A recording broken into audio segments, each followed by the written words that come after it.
Oke, baik, kita lanjutkan ke bab 7 yaitu homomorfisme grup.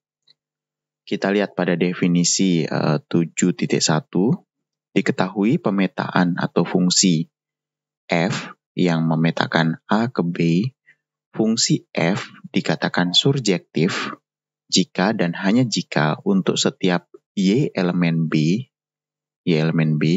terdapat x elemen A sehingga y itu adalah sama dengan fx. Jadi untuk setiap y elemen B-nya itu ada x elemen A-nya sehingga y itu merupakan hasil peta dari fx tersebut.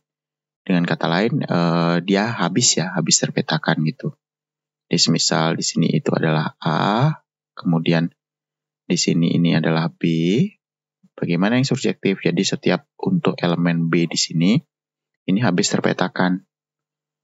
Bisa jadi seperti ini. Nah, ini ke sini. Kemudian ini ke sini. Nah, ini. Jadi seperti ini. Jadi semua elemen B itu memiliki atau merupakan hasil pemetaan dari A. Kemudian itu definisi 7.1. Nah, contohnya bagaimana? Contohnya adalah fungsi yang memetakan bilangan real ke bilangan real atau R ke R. Dengan fungsi itu memetakan X ke dirinya sendiri gitu. Jadi 1 dipetakan ke 1, 2,3 dipetakan ke 2,3 dan seterusnya.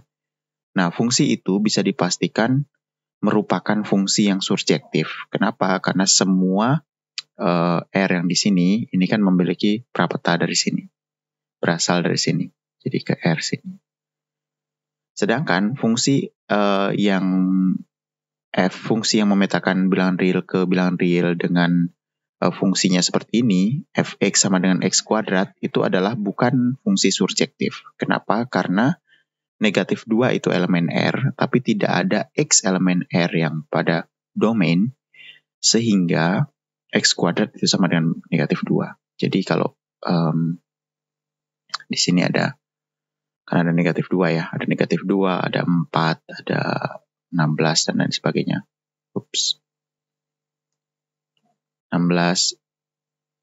nah ini sulit. Jadi 4-nya ini kalau pemetaannya adalah X kuadrat gitu, kan 4-nya berasal dari 2 ya. 2, kemudian ke 4. Kalau negatif 2 ini gimana? Negatif 2 tidak ada asalnya, karena tidak ada bilangan kuadrat pada himpunan bilangan real, tidak ada bilangan pada himpunan bilangan real yang memenuhi bilangan tersebut dikuadratkan hasilnya adalah negatif 2 gitu.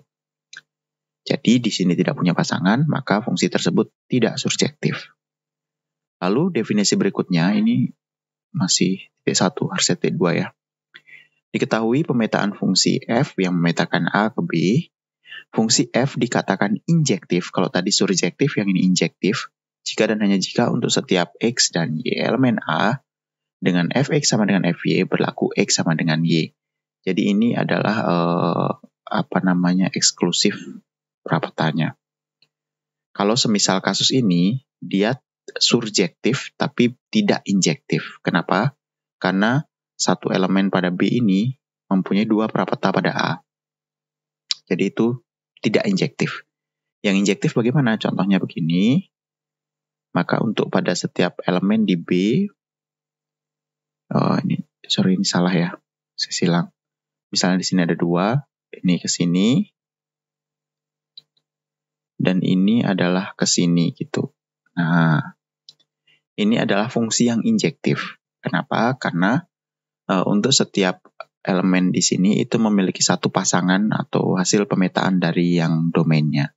Walaupun di sini tidak ada yang tidak memiliki pasangan, nah artinya dia injektif tapi tidak surjektif. Contohnya, fungsi yang memetakan bilangan real ke bilangan real dengan fungsinya seperti ini, fx sama dengan x pangkat 3. Nah, fungsi itu adalah injektif karena unik ya untuk setiap hasil dari pangkat 3-nya. Kemudian, karena setiap x pangkat 3 sama dengan y pangkat 3, maka berlaku x sama dengan y.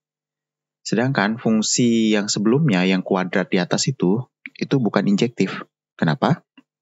Karena negatif 2 pada domain dan 2 pada domain itu semua mengarah kepada 4. Nah, begini.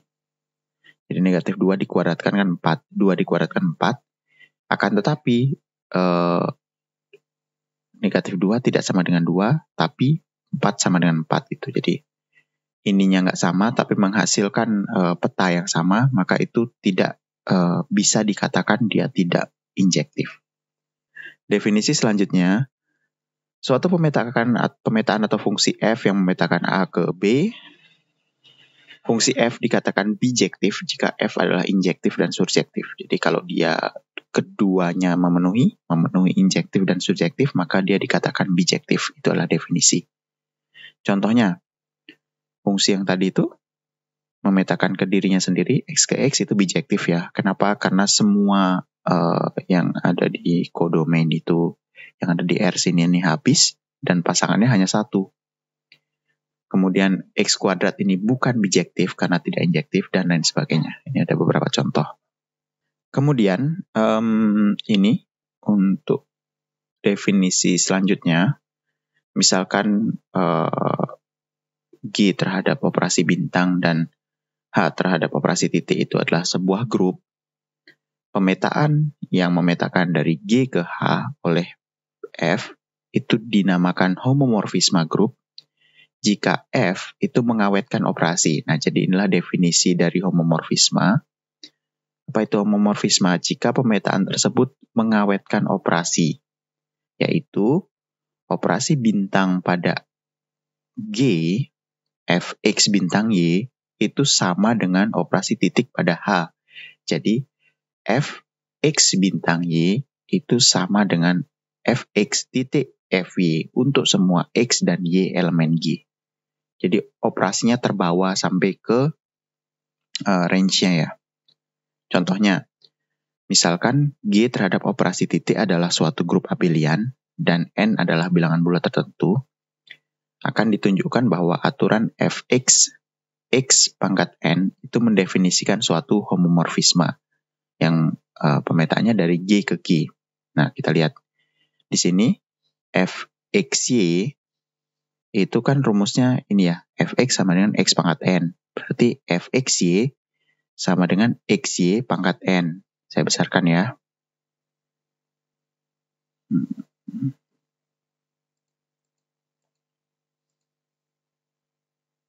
Nah ini. Fxy sama dengan Xy pangkat N. Xy pangkat N, karena kita melihat pada sifat perpangkatan, ini bisa dipecah menggunakan menjadi seperti ini. X pangkat N, Y pangkat N.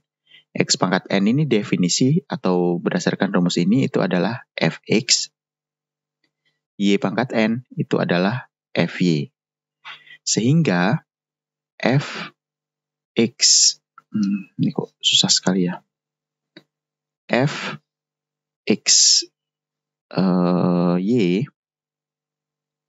itu sama dengan Fx Fy.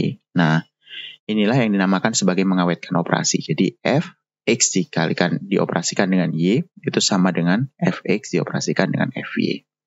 Maka F tersebut adalah merupakan suatu homomorfisme.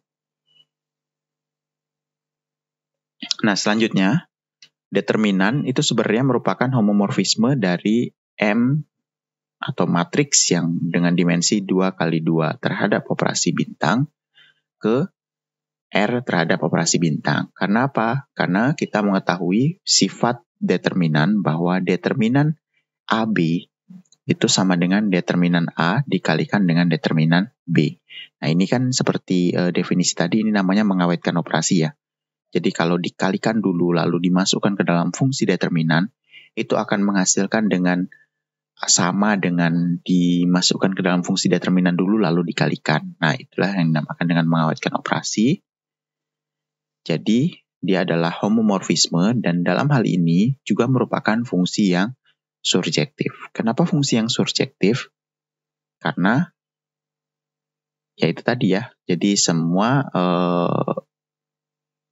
real itu, bilangan real itu merupakan atau ada prapetanya yang ada di matriks 2x2 gitu. Kemudian definisi selanjutnya,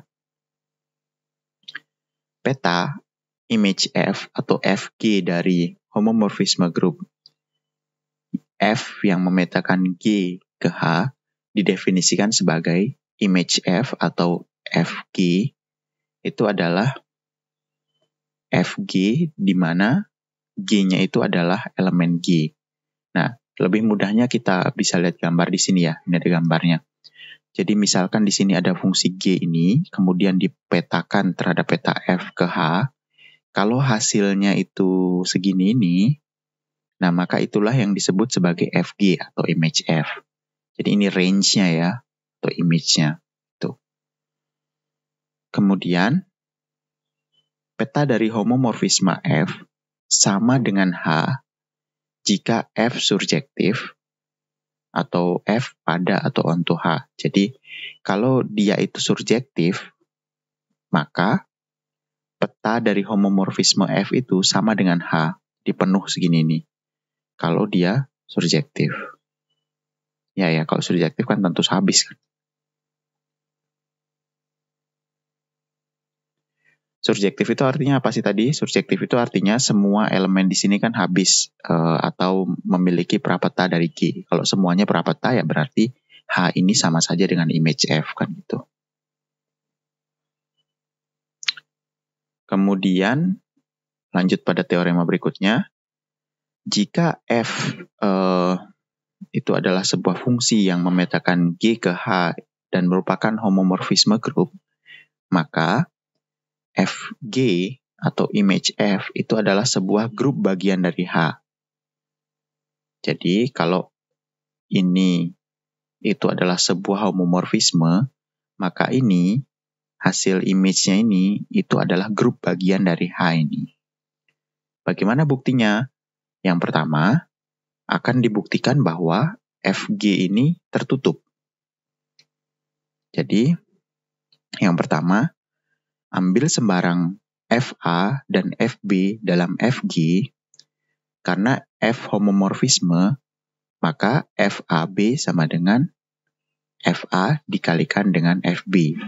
Tapi A dan B-nya ada dalam G, sehingga AB itu ada dalam G, karena G itu grup. Nah, jadi Fa dikalikan Fb sama dengan Fab dalam G dengan ini harusnya dalam H ya. Fab ini dalam H dengan AB-nya dalam G atau Fg tertutup. Jadi gimana sih? Semisal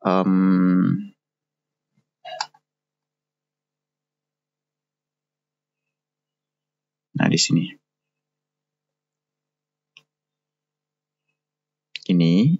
Ini adalah G-nya. Kemudian ini adalah H-nya. Akan dibuktikan tertutup. Bagaimana cara membuktikan tertutup? Cara membuktikan tertutup adalah ketika kita, ini bukan H kali ya, kita dalam kasus ini kita lihat image-nya saja, image F, yaitu hasil dari petanya G gitu. Nah, bagaimana sih caranya membuktikan tertutup? Caranya membuktikan tertutup adalah ketika kita ambil sembarang elemen pada himpunan tersebut, ketika dioperasikan menggunakan operasi biner, dia akan masih ada di himpunan itu. Nah, dalam hal ini adalah Fa. Kok Fa? Apa namanya? A itu adalah dipetakan ke Fa. Kan gitu ya. B dipetakan ke Fb. Nah, kan di sini G ini grup ya. Kalau grup berarti ada elemen AB kan. Kenapa? Karena grup itu memiliki sifat tertutup. Di sini ada A, ada B, berarti AB juga ada pada G. Nah, pertanyaannya, apakah FAFB itu ada pada G gitu? Pada H, pada image F, apakah FA dikalikan FB itu ada di sini, di image F. Nah, sekarang kita operasikan di sini. A itu menghasilkan FA, B itu menghasilkan FB, maka FAB atau ini, hasil dari petanya ini adalah sesuai dengan definisi homomorfisme, ini sama saja dengan FA dikalikan dengan FB. Nah, jadi ini dipetakannya ke sini. Nah, artinya ini ada pada image F, merupakan elemen image F, sehingga bisa dikatakan bahwa berdasarkan sifat ketertutupan, kalau FA dan FB ada pada image F, maka FA, FB-nya ada juga pada image F, sehingga dia tertutup. Nah, berikutnya akan dibuktikan bahwa E aksen itu ada di dalam FG. Nah, elemen E aksen itu adalah identitas di dalam H untuk membedakan dengan E dalam G. Jadi kan untuk setiap grup ada elemen identitas namanya ya. Kalau di G itu elemen identitasnya E, biar beda di H itu elemen identitasnya adalah E aksen gitu. Nah, sekarang akan kita buktikan apakah E aksen ini masuk ke dalam image G-nya. Misalkan FB sembarang elemen pada FG, karena FB dalam FG, maka FE dikalikan dengan FB sama dengan FE dikalikan B, ini karena sifat homomorfisme. E dikalikan dengan B atau dioperasikan B, hasilnya adalah B, karena E itu adalah elemen identitas. FB itu sama saja dengan E aksen kali FB. Kenapa? Karena ini sifat identitas pada H. Nah, jadi di sini berangkat dari sini dulu ya. FE dikalikan dengan FB. Jadi kita ambil sembarang elemen pada FG, yaitu FE dan FB. Karena sifat homomorfisme ini bisa menjadi seperti ini. Jadi FE dikalikan dengan B. E dikalikan B ini kita ambil sifatnya identitas pada G. E dikalikan B itu sama saja dengan B. FB. Nah, FB itu adalah merupakan suatu elemen identitas pada FG atau pada H dikalikan dengan FB. Gitu ya. Nah, berikutnya tinggal kita kanselasi kanan saja. Ini ada FB, di sini ada FB. Di sini kita cancel. Nah, sehingga didapatkan FE sama dengan E aksen. FE sama dengan E aksen. Artinya apa? Artinya E pada G itu akan dipetakan menjadi E aksen pada image pada H gitu. Sehingga E aksen itu masuk pada image G, image F atau FG. Kemudian bagaimana dengan inverse? Kalau inverse juga sama, akan dibuktikan bahwa FG itu mengandung inverse dari elemen FG-nya. Misalkan Fx di dalam FG, maka elemen Fx inverse itu merupakan inverse dari Fx. Kenapa?